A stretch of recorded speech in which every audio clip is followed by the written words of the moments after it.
Hello, this is Jeff Swenson speaking to you again from Salt Lake City, Utah. We would like to continue our section on femoral nerve block by discussing anatomic structures, namely vascular structures, you may encounter when performing ultrasound of the inguinal region.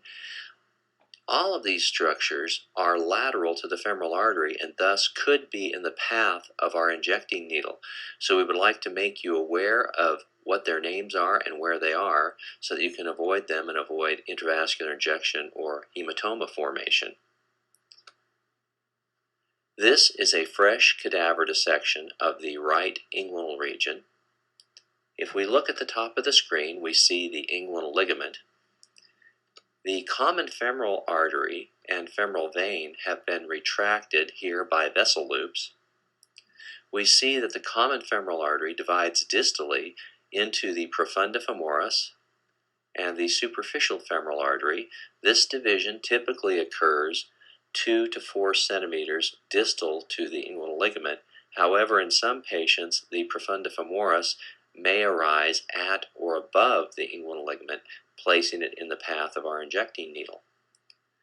Also, a structure that may occur lateral to the femoral artery and thus in the path of our injecting needle is the lateral circumflex iliac artery, which arises from the common femoral artery and is seen here in long axis.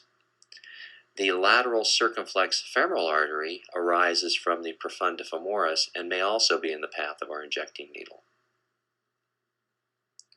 This is an artist's rendition of the relationship between the superficial femoral artery and the profunda femoris artery.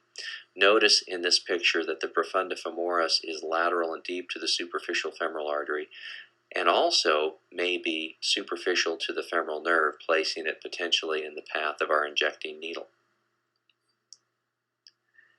The circumflex iliac artery, as we mentioned earlier, arises from the common femoral artery and may be seen on ultrasound in long or short axis.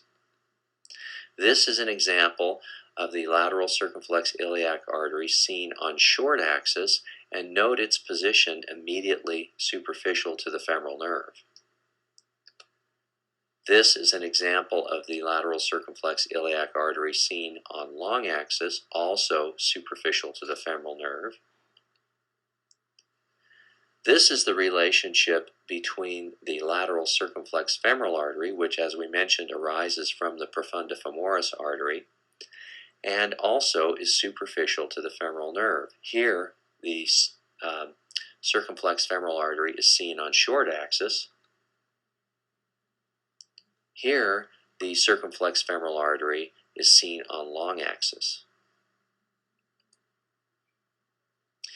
We hope that the knowledge of these structures will help us avoid hematoma or intravascular injection. In our next section, we will show ultrasound images of these same vessels. Thank you.